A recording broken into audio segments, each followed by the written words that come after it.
Okay, yes, we've now got sound. That's the important thing. So tonight we have got part one for the Hamilton East Ward by-election with these candidates putting their brave faces and putting their feet to It's in the Ballot's fire. But there's one thing standing in the way, and that's your number one vote.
And kia ora, good evening tonight, and welcome to... Ooh, someone's losing me. What's happening on camera too?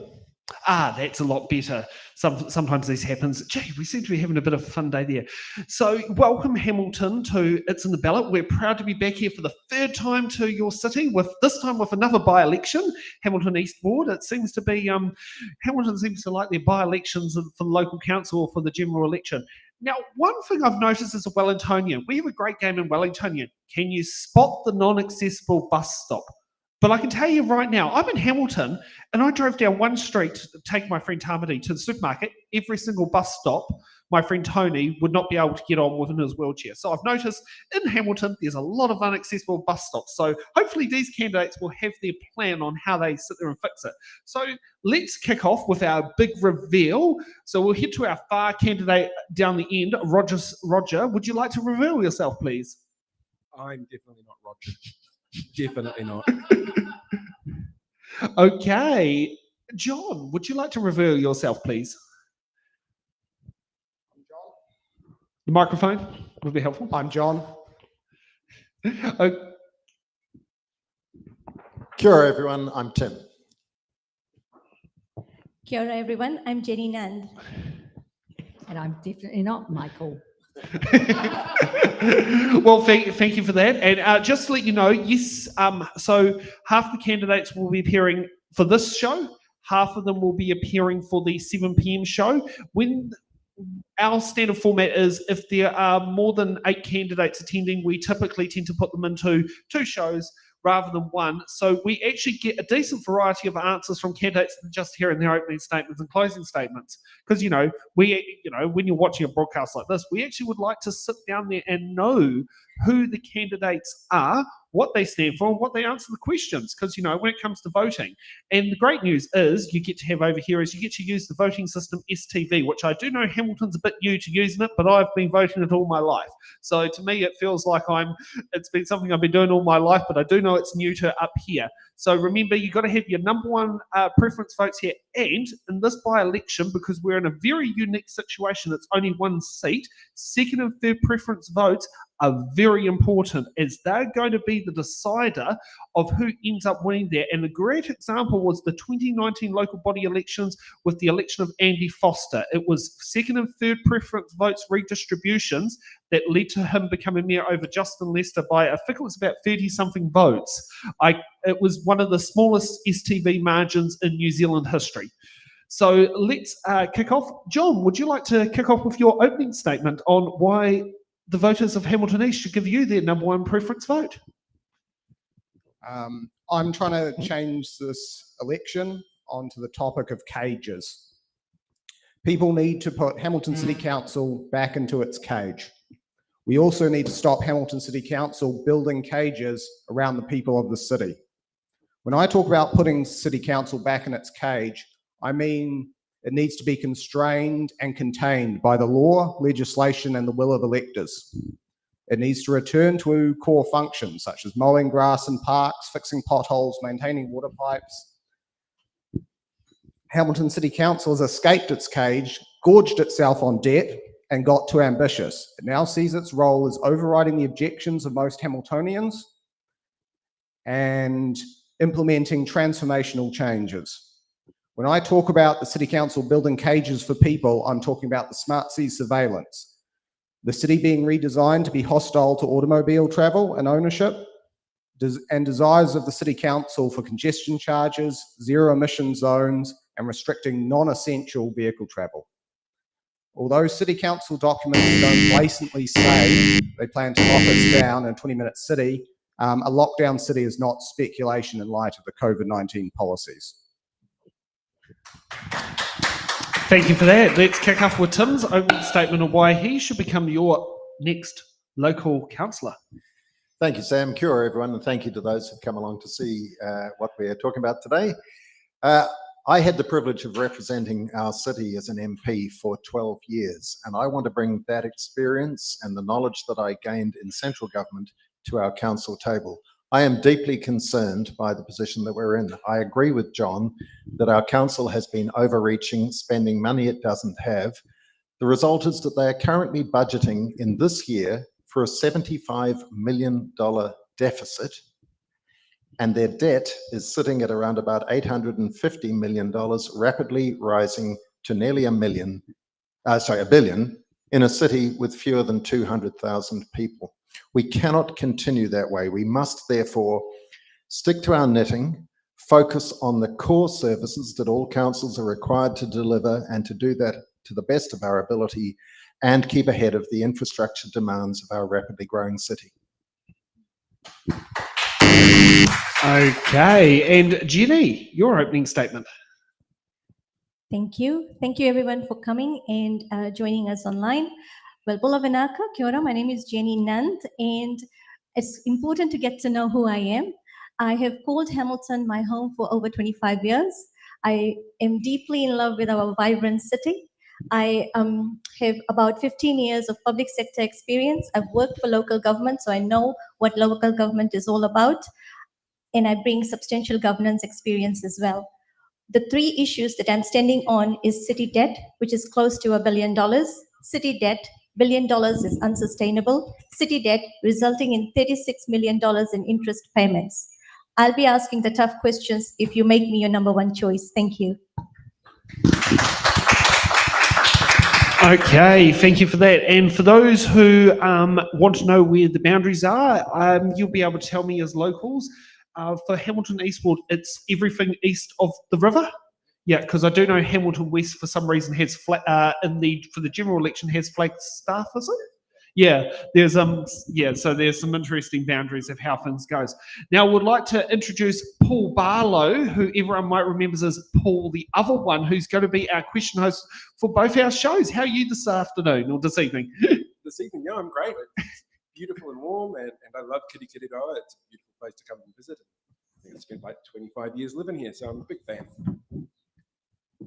Okay, so how things work here is we have the public sit there and submit their questions into these boxes over here, which we have 28 of them.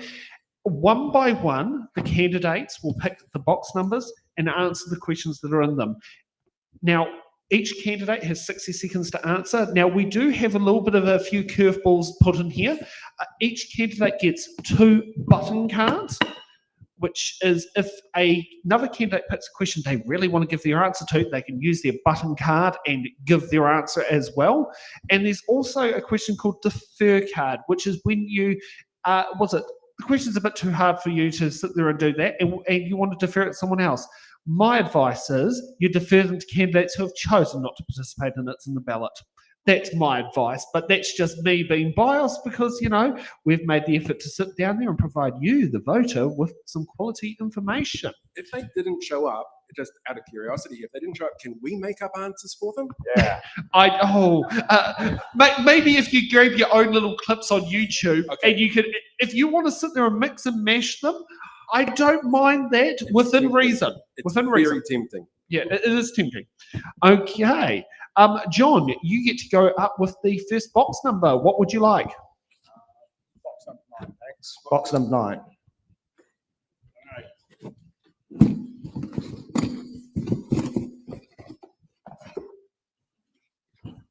All right, so this is question H for hotel. Hamilton City Council has 2 Maori ward councillors. Will you advocate for Maori wards to stay or be removed? I'll advocate for Māori wards to be removed.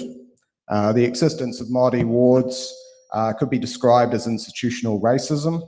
I would be willing to defer to the results on a public referendum on the issue. And Jenny would also like to put in her button card, please. It may be too early in the piece, but I'll use it. Well, I will absolutely vote to retain the Maori wards. And I have to say, shout out to Moko and Melena for doing a fantastic job at representing not just our Maori communities, but our Hamilton community. Thank you. Okay, Jenny, you get to pick the next box number. What would you like? I will choose 1. Super easy, right at the beginning. So this is question W. And this is a really tough one. I'm sorry. If elected, what is one personal strength you will bring to council? If elected, I'll bring integrity and positivity, the ability to work collaboratively across the political spectrum, and even though if I'm a minority voice at council, ability to influence and work collaboratively with everybody.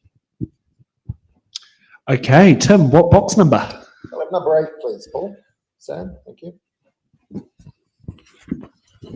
I was expecting to go for one at the front like everybody else. Full of surprises, Tim. This is question C. See? C. C As for in Charlie. Yes, C, Spanish, yes, it's C. Shaping a healthy and happy city. What are your suggestions for sustainable strategies to prevent youth crime in Kirikiriroa? I'd certainly want council to do everything that we can to support central government initiatives, but of course youth crime is a nationwide problem and we need central government and agencies to be working and leading in this.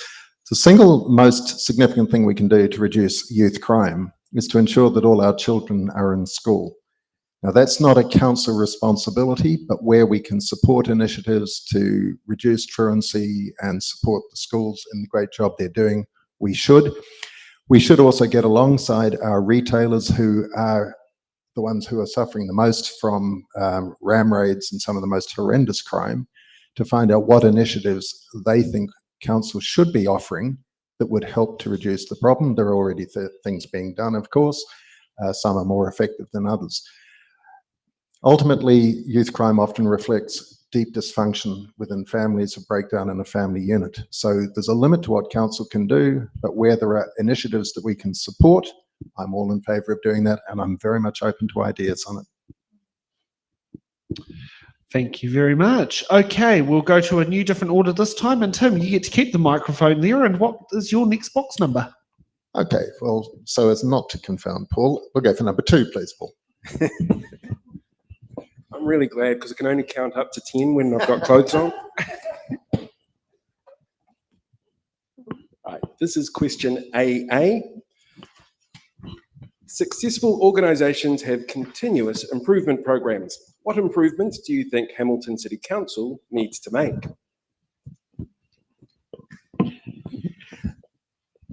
Where there are opportunities for proven professional development programs that have worked around the country, we should obviously look to take advantage of those. Councillors need to remember that their core responsibility is one of governance. They are not there to get down among the weeds and meddle with the functions of the staff, but nevertheless they should be holding the chief executive and the senior management accountable for the way in which the staff are doing their job. And I know many wonderful staff members, so I know that we can rely on integrity and good service. We probably have too many staff in some areas, and I know that'll be a controversial statement, but given the precarious financial position Hamilton is in, I would be looking to redeploy as much as possible staff into core areas where there are real problems. Beyond that, I look forward to learning more if I get the chance, because I don't know everything that's on offer at the moment. Okay. Oh, we've got a button from John. Yep. I'll jump in here since this is where I differ with Tim a bit. I actually think our councillors need to get in amongst the weeds. We need to get people in there who are going to scrutinise the technical details of what council's doing. We need to get the councillors who'll be out there in the streets actually looking at what council's doing out there. One of the issues we've got with City Council is they're releasing documents far too late. They need to be releasing them earlier to the public and also councillors, so they can actually see what council's doing before they're voting on it or before they get an opportunity to do consultation. That's if they even get an opportunity to do consultation in the city. We need an increased accountability. That's mayor, councillors, chief executive officers, senior council management. And we need to, as councillors and the people of Hamilton generally, be on guard for when things are unlawful, irresponsible, fraudulent, misleading, or done in bad faith. So I'm not even sure the councillors know what council staff are doing until it's too late to make the changes. So I think part of the issues we've got in the country. Before we move on, I just want to ask something that's a little supplementary that get all three of you for an answer. Currently, there is only one position the councillors control of a position, which is the chief executive. Would you lobby central government potentially, if it maybe it's might not need law change, but to possibly have some of the other senior positions accountable and appointed through the same chief executive committee that the CEO is appointed over? Is that something that could help bring more accountability to the council officers? Yes, I think that's a very good idea. I think we need to ensure that the CEO is doing a good job, and the current CEO is a very good man. I've got no problem with him. Our role is governance. We're not the managers. And while I did agree actually with the initial point that John made a moment ago, and nevertheless, I think we have to ensure that we are appointing a very competent senior chief executive, and then making sure that if we have any concerns about senior management, that we operate through the chief executive, not override him or her. I'm afraid I'm going to agree with Tim here. There's a there's a fine line between, well, there's a line between governance and management, and we should retain that. And I agree that Lance does a fantastic job as our current CEO. Now, Jenny, you get the choose the next box number. Because I'm very systematic, I'll go with 3. I'm loving this. I don't have to move. It's great.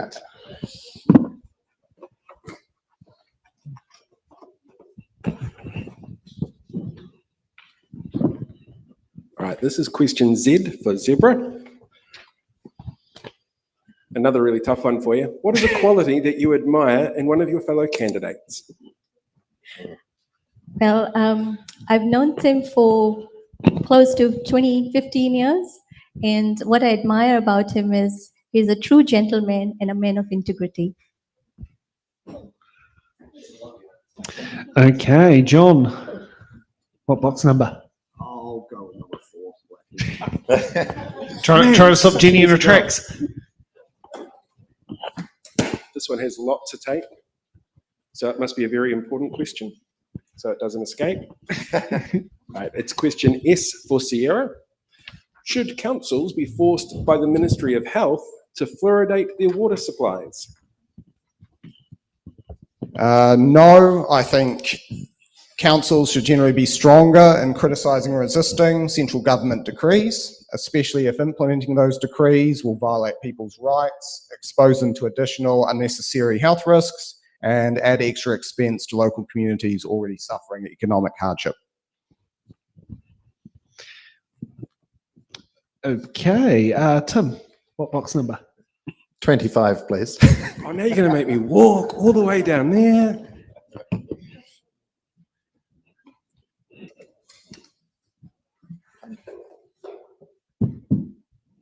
That whole extra step will get my step count up. All right, this is L for Lima. Will you support council lobbying the government for an urgent review of the earthquake-prone legislation? I think there is definitely a problem at the moment in that a one-size-fits-all approach doesn't work. I know that in recent times there's been an attempt to break it down into 3 different parts of the country. Hamilton is relatively low risk by earthquake standards, but to be fair, if we were sitting here 15 years ago, we would have said the same about Canterbury. So we do have to be responsible in that respect. The cost of earthquake strengthening is absolutely prohibitive, and therefore it needs to be something, I think, which is led by central government and as much as possible funded by central government. I mean, obviously privately owned buildings need to be the responsibility of the owners as well.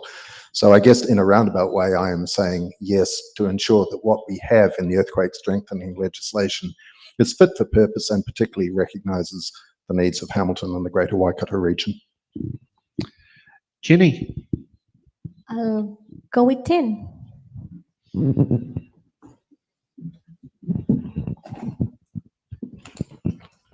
This one is A for Alpha. Do you think water meters are a good way for charging for water? Thank you. Over 50% of homes in New Zealand are currently on water meters. When we install water meters, there's 25% reduction in water consumption. The big issue around installing water meters is the cost. If we want water meters, it'll be $30 million. Who's going to pick up that cost? You as a household, Waikato Regional Council, Hamilton City Council, or the central government. Like any other city, currently leakages constitute of 25% of the water wastage. So before we talk about water meters, what we need to do is first make sure that our pipes are secure and the leaks are fixed. John, what box number? 13, thanks. 13.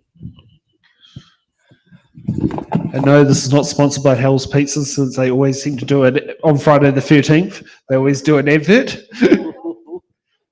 Right, this is question B for Bravo. What are your 3 main policies for this by-election? Stopping the installation of new speed humps, road safety platforms, and other traffic calming measures, hostile automobile travel, and that's mainly on the main roads. Removal of surveillance cameras and smart city sensors designed to monitor and manage people, and generally stopping council getting involved in managing behavioural changes and using that technology for automated revenue demands. And generally changing the culture in Hamilton City Council. We want to create an institutional culture where council no longer assumes that ratepayers and intergenerational debt will keep paying for their wrongdoing, mistakes, and wasteful spending. Okay, and Tim has got his button. Thank you very much. I'll just wait till I come back on screen because only because I want my hoarding to be in. You just want your 15 minutes of fame, don't you, Tim? No, I'm going to lean forward now so that everyone can see the hoarding. I am campaigning on the slogan of stopping the waste, because as I mentioned in my opening remarks, we are grossly overspending money we don't have, and the burden that is being put on ratepayers is growing all the time. The 25.5% rate increase, the proposal is outrageous. So priority number 1 is that we must be working to balance the books and to rein in debt so that we don't pass it on to future generations. Number 2 is to oppose more unaffordable disruption to our roading network, which is really raising a lot of anger in the community. I'm particularly opposed to any more in-lane bus stops. And thirdly, I want to improve local democracy by advocating to remove the ward system. At the moment, if you are a councillor and a voter in either the general wards of East or West, you can vote for 1 mayoral candidate and 6 councillors. If you're on the Maori roll, you can only vote for 2 councillors and the mayor, even though all 15 of them will spend your rates and make decisions on that basis. So I think it is outrageous that the majority are able, sorry, that we are not able to vote for the majority of people who are making important decisions with our rates. The old principle of no taxation without representation should apply. We should be able to vote for everybody sitting around the council table. Before we proceed, just want to also remember with STV, there is technically only one vote, but by the sounds of it, I think you want to sit there and enhance the STV voting system to have a set of number ones for every position available, by the sounds of it. No, I don't actually. I think STV is far too complicated a system and it's deterring people from voting. We have pitiful turnout in local body elections. You could do what I've just suggested by having up to all 15 councillors ticks. at large. All councillors at large, up to 14 ticks or 12 ticks, depending on what the review of the Maori wards determines. And everybody gets to vote for the mayor. So why can't we all vote for all the councillors as well? Yeah, yeah. No, that's a good point, and thank you for putting that on there. Okay, we've got a new order list up here. John, you get to kick off first. I'll go with number 11, thanks.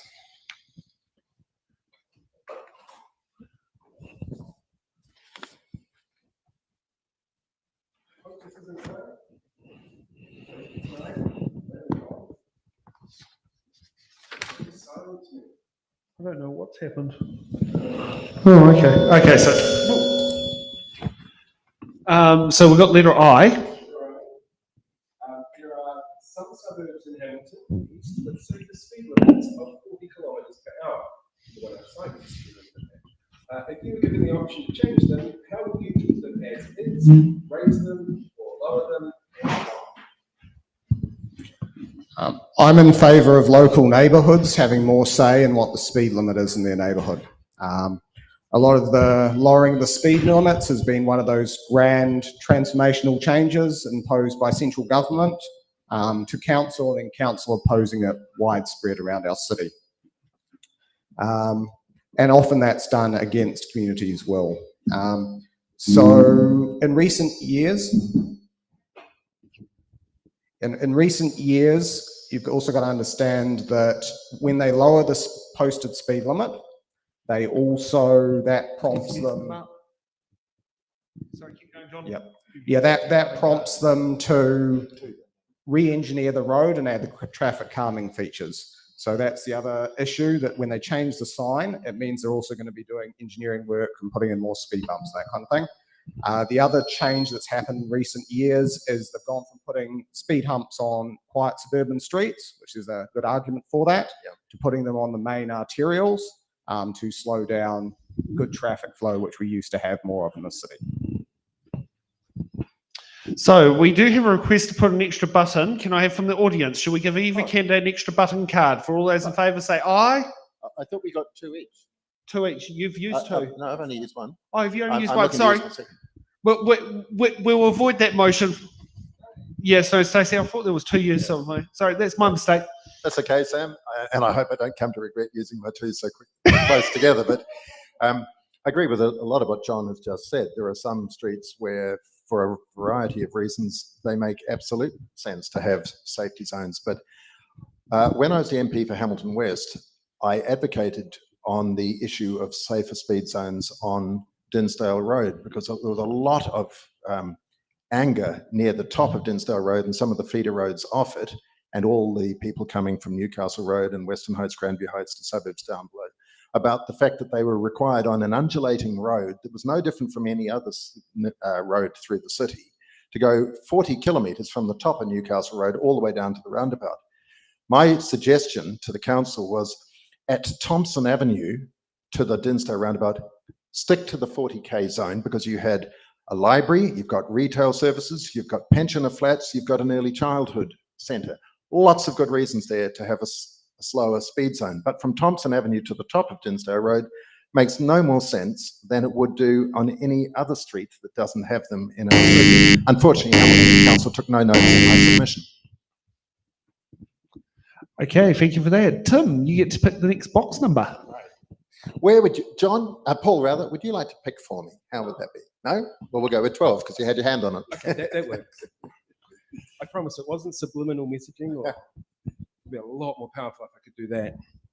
All right, this is question E for Echo. This is submitted by someone, so it doesn't refer to me directly, but it says here, I support intellectually disabled folks in Hamilton, many of whom are dependent on cycling. If you win this election, will you support continued safe connected cycleways for my clients? Well, the first comment to make is that safety is absolutely paramount.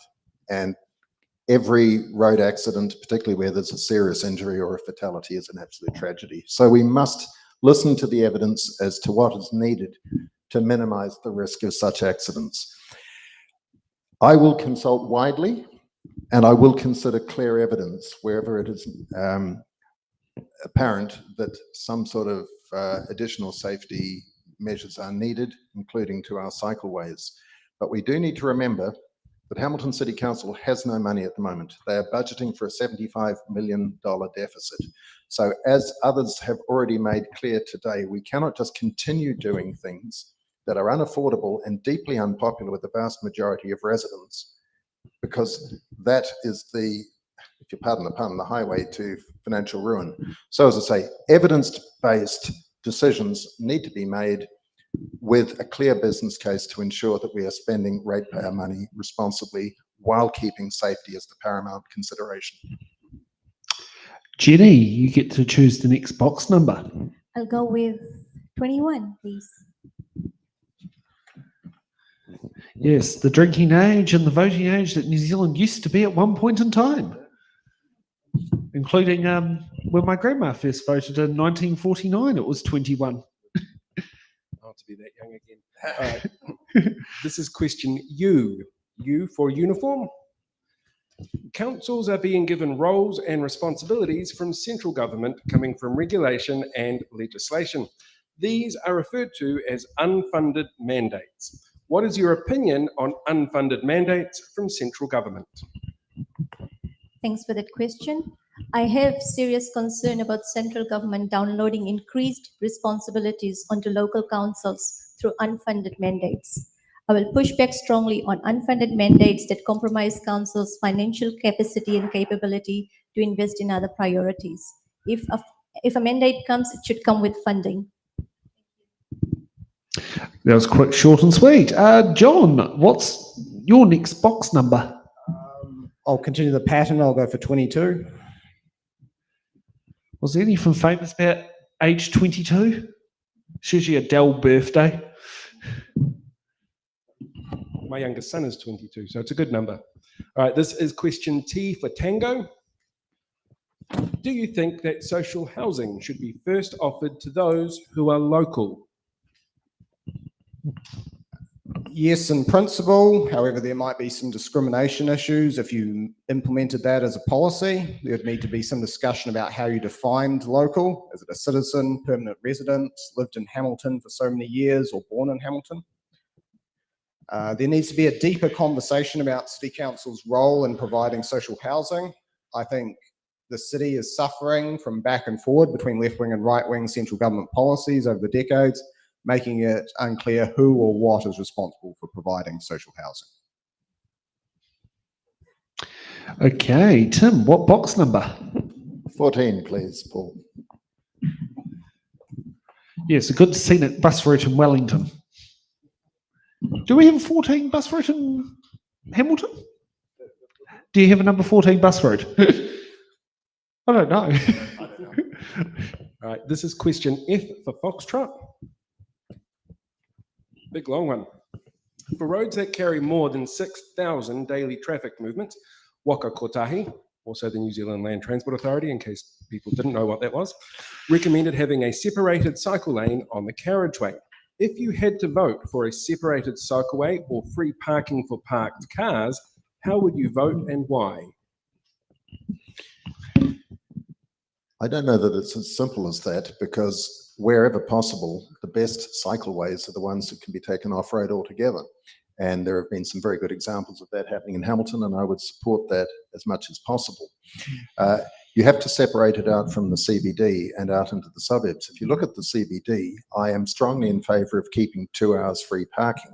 And therefore, I think I'd have to say no to the question there, because you'd probably be removing a lot of car parks in the city, which would be devastating for local retailers who are already recovering from the pandemic and the loss of tourism during COVID, etc., etc. If we take more car parks out of the CBD, we will simply drive people out to the base and Chartwell. That's good for those retailers, but devastating for those who are in the CBD.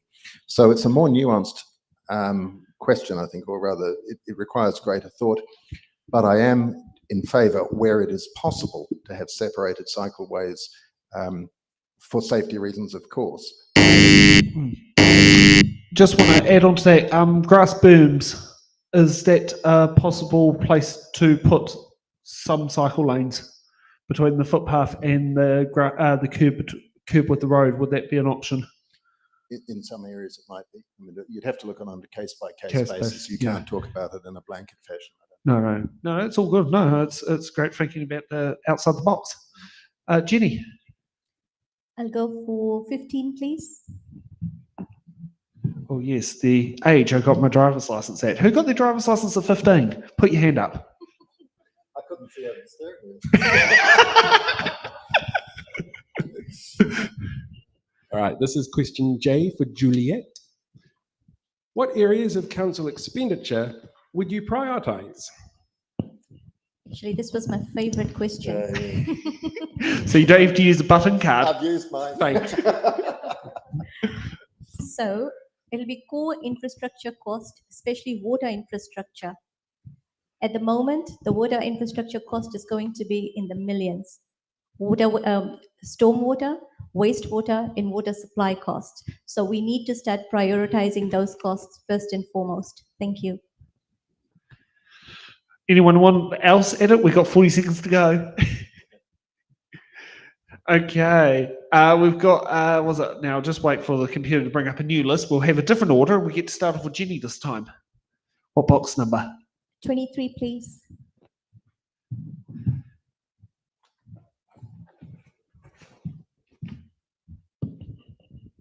All right, this is question Q for Quebec. Are you a member of any political party? If so, has your campaign received any support from that party? Thank you for that question. No, I'm not a member of any political party, and I have received no donation for my campaign. Everything is funded and sponsored by my husband. Thank you. Okay, John, you get to go up next. I'll go with number 24, thanks. Yes, the last two digits of a year. All right, this is question K for Kilo. Terrible measurement. What is your view on future rates increases? I think we need to balance the books. I'm generally opposed to the rates increase, especially given the amount of wasteful spending and negligence, in my opinion, that's been happening in City Council. We do have to be responsible in terms of covering costs. So if the rates increase is genuinely needed, but I don't think it is. I think there's been so much wasteful spending from council in the last 3 or 4 years that we need to be not cutting core services, but cutting some of that waste, especially the speed humps and the surveillance cameras and that kind of thing. So yeah, generally opposed, but we also need to find out what's actually going on in the council box. There's a lot of difference between projection and actual numbers. And Jenny wants to butt in with her answer. Thank you. Rates is a necessary tool for local government, and rates need to be in line with inflation. Thank you. Short, sharp, and sweet. Okay, Tim, what box number? 26, please, Sam.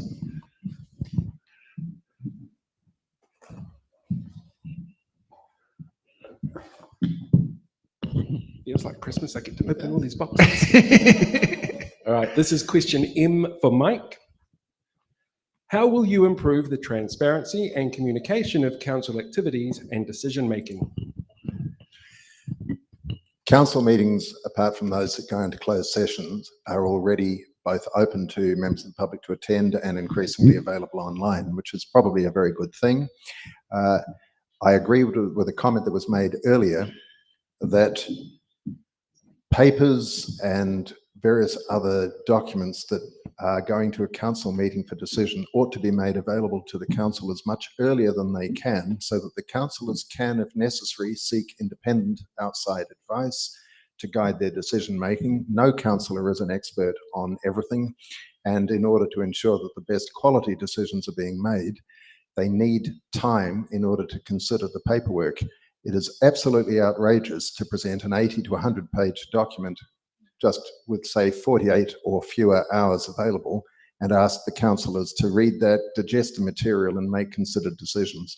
So I would be looking for adequate notification of that sort of thing, and time where necessary, as I say, to reach out to the wider public, both to get the feeling on the ground, but also expertise in the area that's being covered. Okay. Jenny, what box number? 19, please.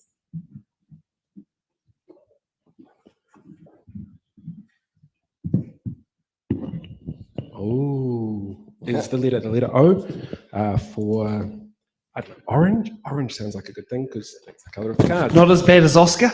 Definitely not as bad as Oscar. All right, again, another really hard one for you. Why should I vote for you? And I'll tell you now, I don't live in the electorate or ward, so maybe why other people should vote for you. Thank you for the question. I have lived in Hamilton for the last 25 years. I absolutely love Hamilton. I've got the central government and local government experience. I have the heart of the community in mind whenever I'm going to make any decision.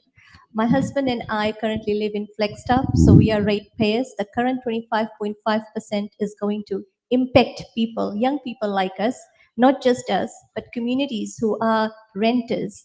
People, commercial properties are going to be impacted by that as well. What I will bring to the table is we need leadership with powerfully positive voice who's going to ask tough questions, who will make decisions or things that are important to council transparent. I promise that I will be transparent and bring community-minded decisions to community. So hopefully you can give me your support and vote. Thank you. Okay, we've got a button from John. Okay, I'm not running as your left-wing candidate, and I'm not running as your right-wing candidate. I'm running as your anti-dystopian candidate.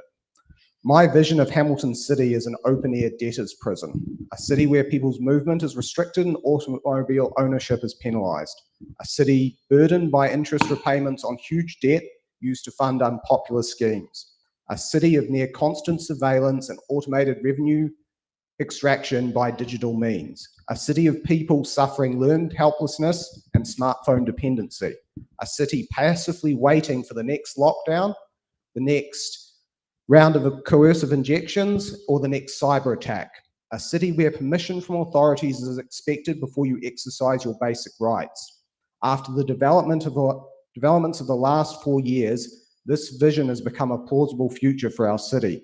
It's a vision we all need to work towards preventing becoming our city's reality. Okay, John, you get to pick the next box number. I'll go with 17, thanks.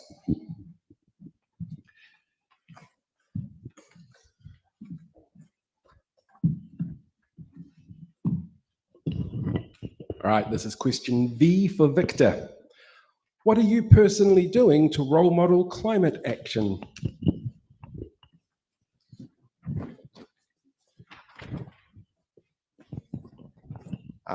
I'm not flying to Dubai in a private jet for a climate change meeting.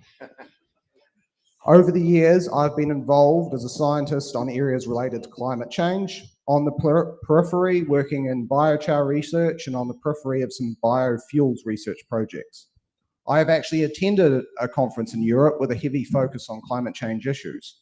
At one stage, a question was asked of the audience about who paid extra on their plane ticket to plant trees and the like to offset their carbon emissions getting to the conference. Probably less than 10 people, including myself, actually put their hands up in the audience of hundreds. We are talking an audience of many well-paid professors, lobbyists, business people, and government officials.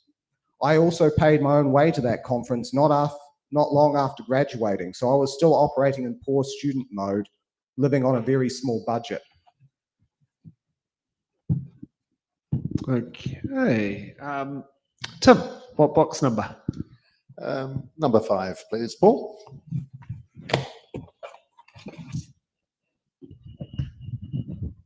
Oh, a nice simple one. This is question AB for All Blacks. Changes to central government legislation impact on local communities. Councils are expected to deliver the outcomes of legislation without funding or resources. As an example, government ministries and departments increasingly communicate with citizens via email and text. The non-computer literate visit libraries for assistance in tax and benefit matters. This assistance is funded by ratepayers. Do you believe that central government should form partnerships with councils to deliver central government services? Yes, I do. I agree with the premise of the question that over the years, central government has imposed more and more upon local government, and that's been quite a significant reason for the increase in rates. Councils were set up initially with a fairly narrow mandate, and over the years there's been more and more expected of them without commensurate funding from central government. So as a basic principle, if central government wants local government to do something, they must ensure that they make appropriate arrangements for funding assistance. To achieve consistency across the country and get a high level of compliance. Okay, we have another new order from the random list generator, and you get to go first, Jenny. I'll go with 20, please.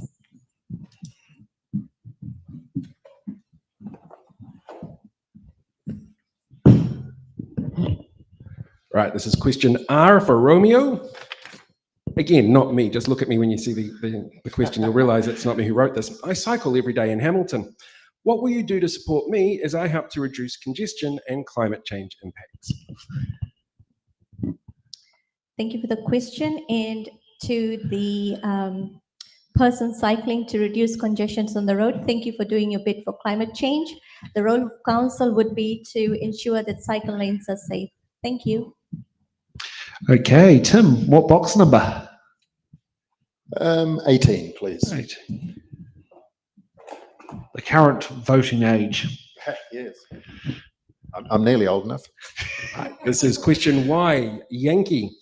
If you do not become a councillor, sorry, bad news there. If you do not become a councillor, what is your dream job?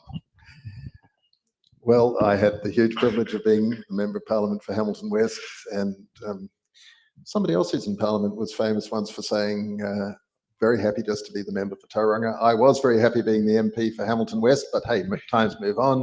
Had I been still there, I guess probably I would have loved to have been the Minister of Foreign Affairs.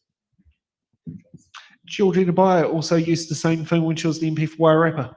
Yes. Yeah, it's quite intriguing, you know, what different, how repeated that you see that come across time and time again. Yeah. John. I'll go number 6, thanks. I don't have to stretch that far. Brilliant. All right, this is question X for X-ray. Like there's that many letters that can be used this way. Do you think that council should suspend non-critical projects to fund critical projects, such as upgrading water infrastructure? Yes, basic life support services need to be prioritised. Council should also be encouraging more independent community leadership and responsibility for cultural activities.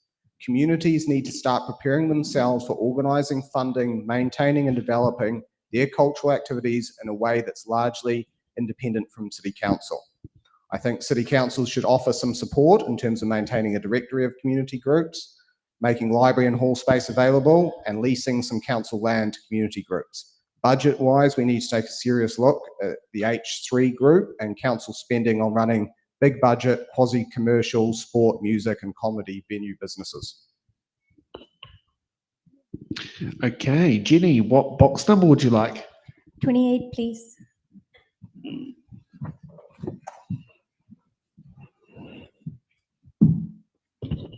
Right, this is question P for Paul, best name out there. What is your biggest priority for this term and how do you intend on delivering on it? Thank you. So my three priorities are city debt, close to $1 billion, city debt, which is unsustainable, city debt resulting in $36 million in interest alone. What do I have? I have a three-point plan. The first one is sell the Hamilton Airport and its land bank, not core business. We'll save 115 million right there. Sell the Hamilton City Council office in Garden Place and invite a developer to develop it. That could help us bring in 100 million. Sell of the Founders Theatre land, changing the reserve status for an intensified apartment project, which is 6 million. So over 3 years, we can bring in 220 million. Goodbye to a big chunk of debt and reduction in the $35 million interest that we are paying out currently. Thank you. I wish I could have actually got this before you submit your nominations. Your party affiliation should be Jenny with the plan.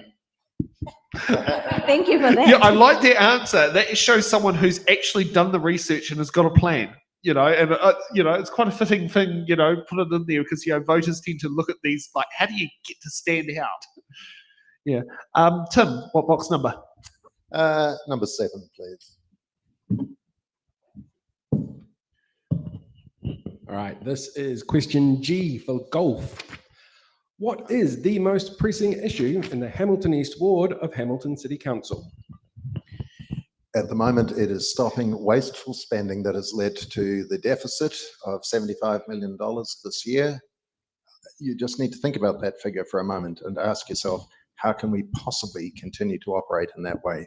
So stopping the wasteful spending, particularly on unpopular and wasteful projects, having a line-by-line review to ensure that where savings can be made, they are, balance the books and repay debt. John, 16 or 22? No, 27. I'll go with 27.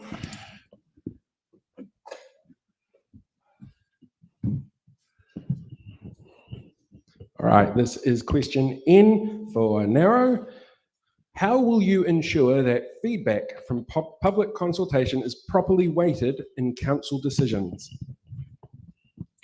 I think the ultimate form of this will be making councillors and senior managers and city council personally liable if they spend big on projects after ignoring and downplaying community concerns. City council is really not taking community feedback very seriously. We've got a clear example of that up at Hukanui, where the in-lane bus stop has gone in, despite petitions and considerable community opposition to that one. It's actually kind of insulting the way city council has been treating the public in the city.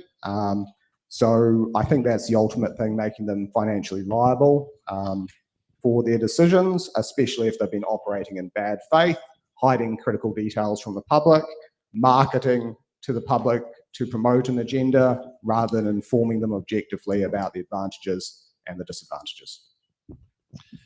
Now, Paul, should we make 16 a pretend hard-hitting question to get an answer from all the candidates? Because, they've done well answering 27 questions. Let's get to the 28th to top it all off.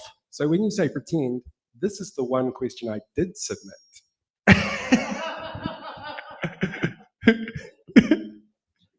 In the recent Future for Local Government report, it suggested local amalgamations as a middle ground option between localised and centralised service provision. Do you agree with more or less centralisation of local government? What number? Stacey and I are at one. Sorry, D. D. D for done you the dirty. Sorry.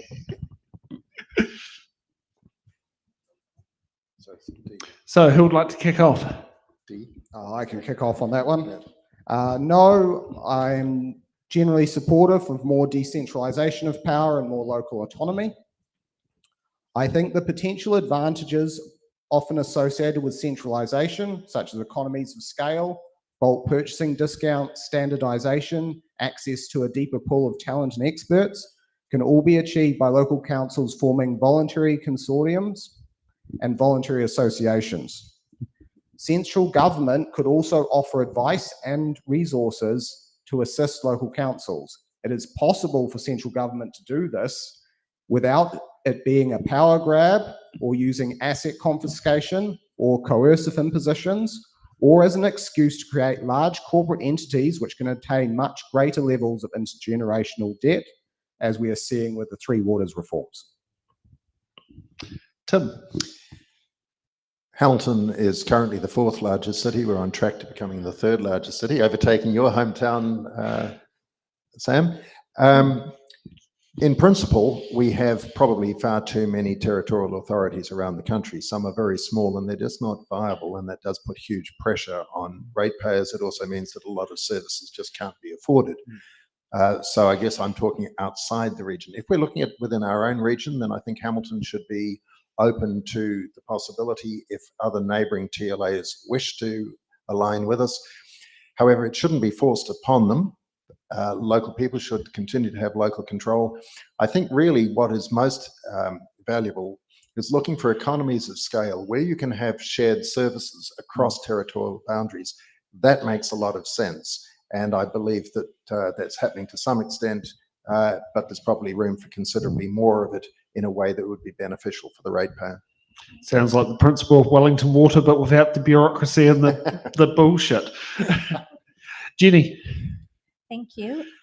My answer is yes, in principle. That is something we need to explore. Centralization can lead to cost savings and improved service delivery, as well as strengthening the financial viability of local government. Local government is currently under strain, and this is a potential opportunity to explore, especially when it comes to upgrading our water infrastructure and finding a financial model to pay for it. And in terms of local democracy, what we can do is ensure that local voice is not lost, develop an election process that maintains local voice at decision-making tables. So that is still an option for us to explore. Thank you. And thank you for the candidates for taking the time and cleaning us out of questions. Okay. For those at home, if you want to re-watch it at the end of the show, after you've watched the second show at 7 p.m. tonight, feel free to re-watch it again to help provide with those votings out there. And from what Tim has just said earlier, Hamilton may have 3 local MPs at some point in time. Yeah. I do admit we have 3 in Wellington at the moment. We should have had them for some time. Absolutely agree, actually. Looking at those boundaries, it feels like, what do you call it? Some are scattered off in Waikato and some are scattered off at Taranaki King Country, which also share it with my friends down in Tikarangi, which is not quite near Waitara, but on the other side of the boundary. Okay, so we'll take a break here now, and we'll see you back in 10 minutes' time for hard-hitting questions.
Sorry about that before. I think we seem to have had a bit of a game of who turned down the mute key down, and everyone turned on their own mute keys. So we've got everyone's mute keys and now all turned off on the 3 different people who have our kill switches, so we can sit there and do that. So now we're getting off to hard-hitting questions. These are the important questions that that we need answers from all the candidates here. So we'll kick off with hard-hitting question number 1. Now, this is a bit of a topical one, and it's a transport one. Do you support the Grey Street-Beale Street intersection upgrade? And let's kick off with Jenny. Where do you sit on that, and why? Thank you. Public safety for multi-mode transport is important, but the local businesses in the area are not happy, especially the Cancer Society, Hamilton East Medical Center, and local cafes. The loss of car parks will impact the Cancer Society adversely, especially for the elderly volunteer drivers. More communication needs to happen before the upgrades are finalized. Thank you. Okay. Tim? Definitely not as it is currently proposed, and I agree with much of what Jenny has just said. The good thing is, I discussed this with the Mayor recently, and she confirmed that it is still open for further submissions. So I really want to encourage everybody who might be affected to get their submissions in. If that were to go ahead as it is currently proposed, it would be a disaster waiting to happen. Imagine the difficulty for the emergency services trying to get through that roundabout, then through the lights, particularly at rush hour. The issue that we need to consider also is there a balance or a compromise necessary to ensure the safety of children from Marion School? Because Jenny is right in what she said about the implications for the Cancer Society, and we need to be mindful of that and to try to support them. The same is true for the Hamilton East Medical Center. They don't want this proposal going ahead as it is, and certainly the retailers don't, because they are likely to lose many of their customers. If there is a compromise that will ensure further safety for Marion School children, I'm keen to talk to the Marion School community about that. Okay, and John? It's actually quite difficult to find the details of what this upgrade actually involves. The Hamilton City Council website's not particularly helpful. It's not prominently listed, and either I can't find it or their search function isn't particularly useful. If it's anything like the other upgrades happening around our city, or what they call upgrades or improvements, we're probably looking at raised safety platforms and fewer car parks, which seems to be pretty standard. In Hamilton, we've probably got over 80% of people who are regular car drivers. We're more car dependent and have more car users for trips in Hamilton than any other major city in New Zealand. So when they do these upgrades, what they call upgrades or improvements, it's usually a downgrade and damaging the road for the majority of users. And I think council needs to be taking that into consideration rather than forcing an agenda on us where they want to get people out of cars and mode shifting into biking and walking. Thank you for that. And I'm just on the hunt for the plan to find how to put the submission in there so we can put the QR code on the screen, so that if you would like to sit there and put a submission on that, if submissions are still open. Yes. Yeah, okay. If you're going to put a submission on it, we will sit there and help facilitate that for there, because as we also agree, everyone should have their say. So let's kick off for hard-hitting question number 2. And I hope this is factually correct, but from what I've seen tonight, it does seem to back that up. Hamilton City Council staff reported to the Finance Committee that from 23rd of August 2022 to 31st of October 2023, debt increased from 273 million to 866 million. How will you address the significant overspending by this council? Are you prepared to be the minority voice around the council table when the majority of councillors in this term seek to continue spending on projects that many ratepayers do not want? Let's kick off with Tim. The increase in the debt is absolutely horrific and puts Hamilton right at the upper end of its debt threshold. There is no further room for manoeuvre or for borrowing. Therefore, something has to be done. That's why I mentioned earlier, we must have a line-by-line forensic review of all current expenditure commitments. I've already committed to sticking to our knitting, making sure that core services are being delivered well, infrastructure is being delivered.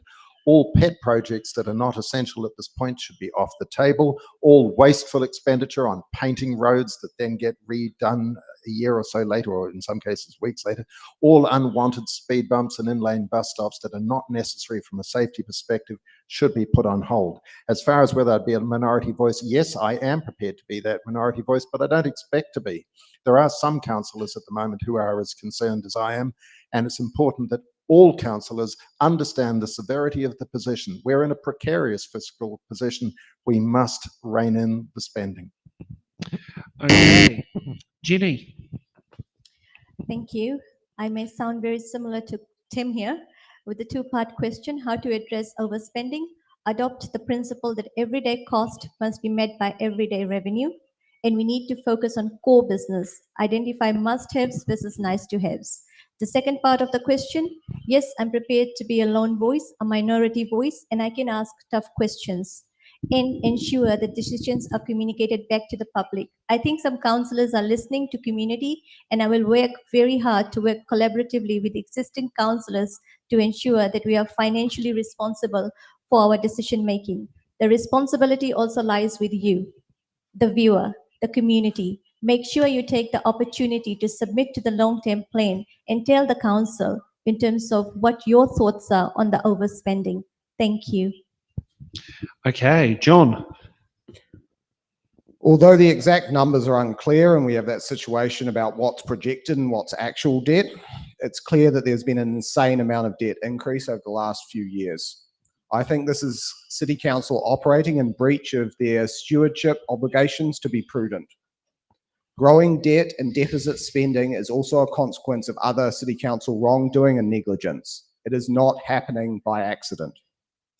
Yes, I will be a strong voice on council opposing spending on unwanted projects. I will go further.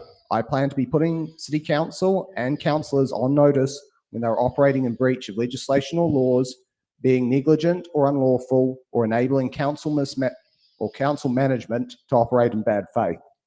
I think we need to go beyond just objecting to wasteful spending. We need to be seriously challenging the legitimacy and lawfulness of some of these debts. We have an accountability problem in New Zealand politics. It's unjust for ratepayers and intergenerational debt to keep paying for City Council wrongdoing. We need to take a firm stand and let City Council know that we will not keep paying for the mess they've created. Thank you for that. Now, we will just change the QR code on the screen there, so that if you are watching this live from home or even at a later point in the show, if you want to have a say on the Grey Beale Street intersection upgrade, here is the link that it sends it to the council website, and then you can go and follow there to have your say. We will now kick over to hard-hitting question number 3. Oh, which slide did I put that under? No, there I have. Heck, I think I have lost where I put that key. That's all right. I know another place where I can sit there and do it, and that's here. Okay, now this one's really close to my friend Tony, who is a friend of mine who lives in who's in a wheelchair, and he is the one for every It's in the Ballot show. He has put us up for accommodation to sit there and make these events affordable for us to travel from Wellington to be here. So many of our urban bus stops are not easily accessible to wheelchair users who often need to travel up to 5 bus stops down the route to catch a bus. And I mean, that was evident today on Tony's local bus route in both directions, except for the nearest one to his house, which is a brand new bus stop, but I think that may have been accessible because it's in a new housing subdivision, but it only appeared in there in the last 12 months. It wasn't there when he first moved to Hamilton. What is your position on making all Hamilton East bus stops fully accessible for the disabled community? And that's making sure that you can get from the footpath onto the bus with the wheelchair ramp with ease, rather than getting stuck in the grass berm. Let's kick off with John. Bus stops should be accessible to wheelchair users. This should have been an important design consideration for decades. I know someone who was working for CCS and was probably advocating for this at least 10 years ago. So on one hand, it's surprising that Hamilton City Council has not already made all bus stops wheelchair accessible. On the other hand, Many of us are realizing that Hamilton City Council has different design priorities for bus stops, involving using them for traffic calming, and using in-lane bus stops to block roads, all about encouraging people to mode shift out of their car. The in-lane bus stops in particular are potentially going to cause additional problems for disabled bus users and people assisting them. Another potential negative impact, the authorities have a habit of routinely hiding and downplaying as they push their agendas forward. Okay, Tim. I agree with a lot of what John has just said. In principle, of course, we want all buses to be wheelchair accessible. A number of buses kneel these days. That may not be enough to get a wheelchair on. I recognize that fact, but I would want to ensure that we are aware of where the demand is. At the moment, it seems that we spend the money first and then find out what is needed afterwards. That's a crazy way of going about it. We should be making evidence-based decisions. And where it is necessary to make those sorts of changes, we should do that, but absolutely not with the in-lane bus stop mentality that is going on at the moment, because that is not with the needs of disabled people primarily in mind, and it is really causing significant roading problems, frankly, part of disrupting our roading network, and that has to stop. Jenny. Thank you. Accessibility is a human right issue. And frankly, the situation upsets me a bit that John has to experience that. An urgent discussion between Waikato Regional Council and Hamilton City Council needs to be had in order to address the situation. We need to ensure that our public transport and accessibility issues are sorted for all of our communities. Thank you. And just because I've got 39 seconds, I'm not getting into the politics of in-lane bus stops here. I'm talking about accessibility for our disabled community, which is a human rights issue. Thank you. Well, thank you for that. And we might need to give Sir Tim Shabolt a ring for his concrete mixer, because we may have to sit there and do it ourselves. If we do end up in a situation, hands up who wants to get the concrete mixer up, and we're going to make all the bus stops in Hamilton, accessible, even if we have to get the concrete mixer ourselves out. So are we talking about a couple of square meters of concrete per bus stop to fix this? Pretty much. The one that's not far, I'm trying to think, it's near Chartwell, there's one for the sports stadium. One side of those bus stops are accessible by having a little path to where the bus stops at the front. So it's pretty much, basically, it's about, probably say 2 meters from, you'll need from the curb, from the, so 2 meter frontage there, and then basically from there, across the grass berm to the footpath. Yeah. Because, a wheelchair getting stuck in there is, devastating. And in many cases, people who are in wheelchairs, yes, they might get half-price taxis provided by the regional council, but do they have the money actually to afford it? And what are the wheelchair taxis like up here? In Wellington, they're virtually non-existent, because they're booked up, like, you got to book them like 2-3 weeks in advance. And I don't know how bad that issue is here, but that is, if you're someone who has to get to the medical centre immediately, you got to jump on the bus. The wheelchair taxi ain't going to get you there, or the next option is an ambulance. And, if it's, options should be there on the table. Otherwise, you might end up having the ambulance having to turn up when an accessible bus stop is the more appropriate option on the cards. Yeah, so it's a simple fix. Yeah. Very simple, and getting out of the governance thing into the nitty-gritty of management and that kind of thing, it should be able to fix that. And it's not, they don't even need to close the road for us. They don't have to spend $200,000 closing a road. The other thing about these bus stops that are inaccessible, they don't have any yellow lines. None of them have yellow lines. Whereas, how a bus stop has a nice, lovely box. I don't know how long the buses are up here, but in Wellington, the bus stops usually are looked at about 20 metres, because we have large buses. We've got double deckers. We sometimes have 2 at a time, and a bus is usually 15 can be 18 metres long. So if you want them in the curb properly, you need a long bus stop. But over here, there's no lines on these inaccessible bus stops. Don't have lines. Yeah. So that's something also out on there. And I mean, how long does it take to sit down for the person to come out with the road paint to mark lines on a bus stop. I do know it took quite a while to get one done in Wellington, ironically for the same person. Yeah, because that was another issue that we used to be on there back in the day. Yeah. So we've got a fair bit of time. So I'm going to go with the first one. I'm a barista by trade for the day job. I'm not a TV presenter as the main one. If I did, I'd be rolling in the money, but I think we'll have to leave that for Mike Roberts and Simon Dallow. Coffee. If you go to a cafe, what type of coffee do you order? Who wants to kick that one off? Either a long black or a mochaccino. Same here, long black with 2 brown sugars, thank you. John? Cappuccino. That's a Hudson Hawk reference if anyone wants to look that one up. And can you name your favourite Hamilton East Ward coffee shop? Oh, you're wanting us to lose a lot of votes. I want to say they all come first equal, but I will give a bit of a shout out to a cuppa on Grey Street at the moment, because they are one of the retailers who are affected by the Beale Street roundabout decision.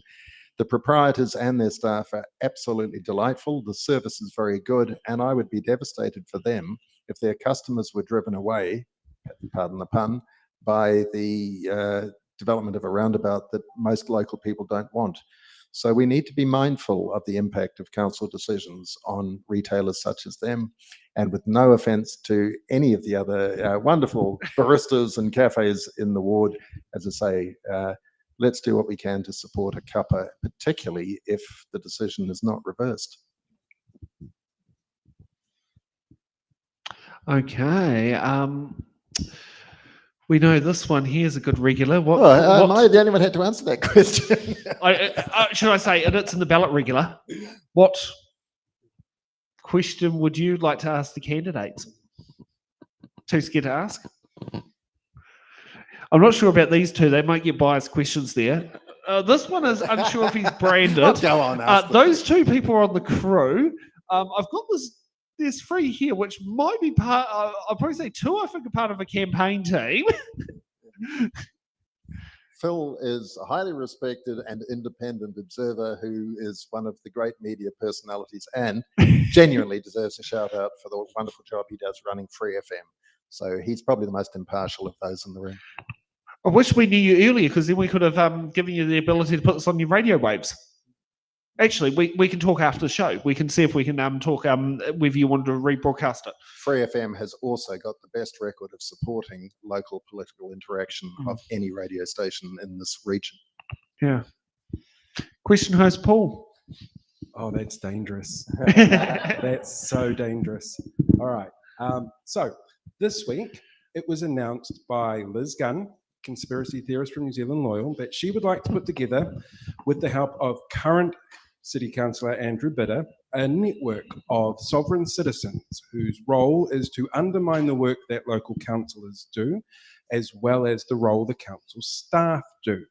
Their exact terminology was that they thought they were a bunch of idiots who didn't know what it was that they were doing.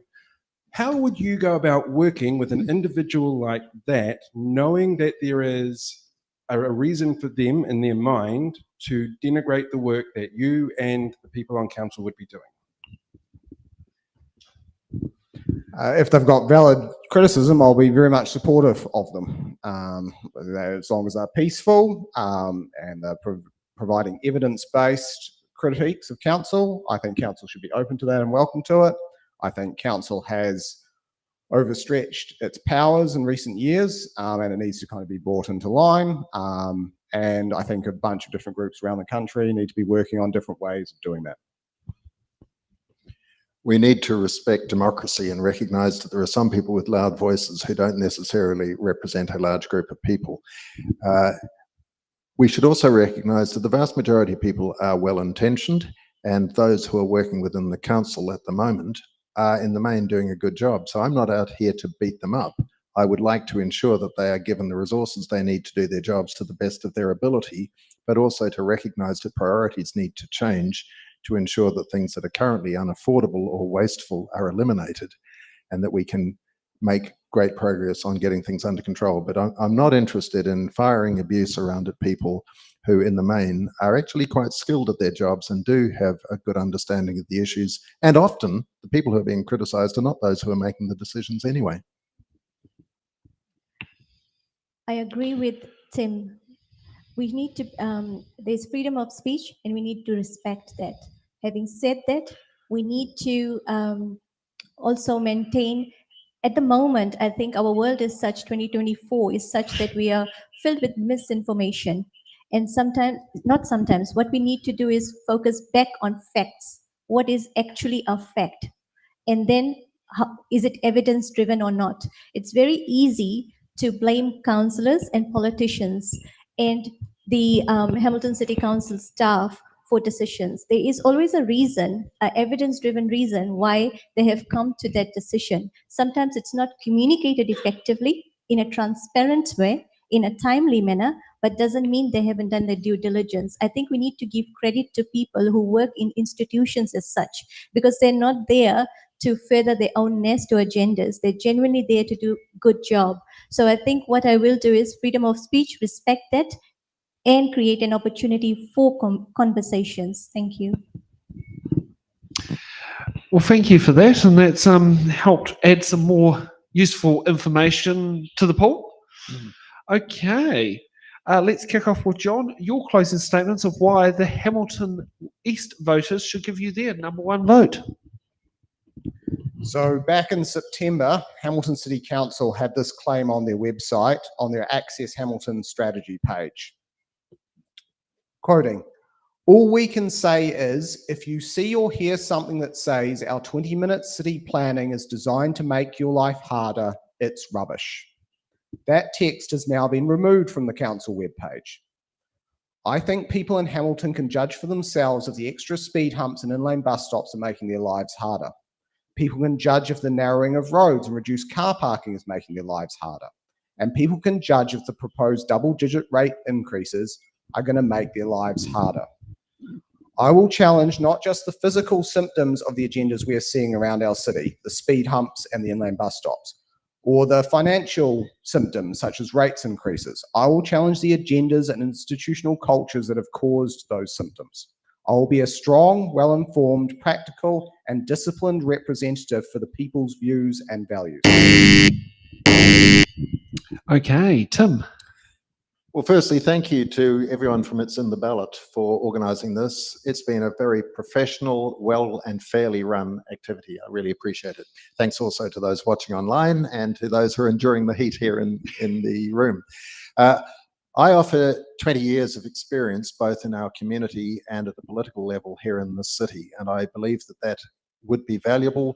I have a lot of governance experience, particularly in community organisations. I'm currently chairing Neighbourhood Support Hamilton.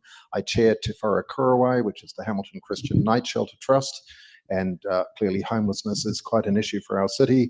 I'm the patron of Epilepsy Waikato Charitable Trust and have had a very active role with them for a long time. I have strong connections with our migrant communities, really respect them, value their contribution to our multicultural city. I have the connections in central government that I think would be really valuable, because as we look to work with central government, frankly, to fix the broken funding model for local government, the imposition of more and more burdens is just unsustainable. That needs to change. I've already mentioned that I want to bring all of my experience to bear around the table, to have a very clear focus on fiscal responsibility, but also having a heart for our community. I think I offer that balance, and I would really appreciate your vote. Thank you. Okay, Jenny. Thank you. As for me, I've worked in local government, so know how it works. I bring my substantial 15 years experience of public sector and substantial governance experience. We've been through challenging and tough times. The cost of living crisis continues. We need a leader who is powerfully positive voice for our city and will ask the tough questions for you. My husband and I own our home in Flagstaff, so clearly understand what it's like to be a ratepayer in the city. A 25.5% increase will seriously impact many ratepayers on low fixed income, and we'll see huge rent increases in both residential and commercial sectors as landlords recover the extra cost. With your support, I will ask tough questions for you and I. Vote 1, Jenny Nunn. Thank you for your support. Okay, and thank you for that. And just to remember, this by-election is very vital, not just thinking about your number 1 preference, but also think about who you put as your number 2, number 3, number 4. As I said earlier, this election will come down to, multiple votes. Now, I'm just working out the percentages here because you've got a lot more councillors, so it's doing that. In a normal STV election, because you've got 6 councillors here, in order to get across the line, you'll need to get about 15% of the redistributed first preference votes. But because it's by-election, that threshold shifts to 50%. So your second and third and fourth preferences, you've got up to 16, hold a lot more weight behind them than in any other election. So feel free to rewatch the show to get those votes in there. Watch our other show at 7 p.m. tonight and work out, so you can work out how to rank your best votes. The good news about STV is your vote is not wasted. It is redistributed until you exhaust all your options. So, make the best of it. I've been using that since I was first eligible to vote in 2008. Has been someone in Wellington that I don't think I've voted in an FFP election. I might have once, but I've usually voted in the STV. So for me, it's common knowledge, but I do know Hamilton is, but utilize your votes and, look at not just your first, but your second, your third, your fourth preferences and goes down so you can get the best person for the job. I'd like to thank Jenny, Tim, and John for making yourselves available this afternoon. We've had some very good conversations. I'd also like to thank, Paul for doing the first half of the show, even though he's back for the second half. Also like to thank Nick and Catherine for doing the cameras. I'm not used to having 2 camera people, but sometimes that happens. And thank Ian, who's on the control desk here doing it, and Stacey, our remote editor and our producer, who's down in Wellington, who is basically the person who's putting all the name things across the bottom of the screen. Stacey's the one who does that job and is basically making sure that if there's any little niggle issues go around, such as the mute key issue earlier, letting us know what happens. So we'll be back here at 7 p.m. for round 2 of the Hamilton West by-election. We'll have at least 7 candidates on the seats. So we'll get around there. And yes, if you're out in the community, and you've got questions you want to ask candidates, go and ask them. The candidates who have actually submitted their details to us and said what to publish, we've got their email addresses on our website so you can check them out. And you can also get those details from those who have chosen to publish them on Hamilton City Council's website. So we'll see everyone back here at 7 p.m. for round 2 of It's in the Ballot, the Hamilton East Ward by-election. The candidates have been here tonight, and good luck in the campaign.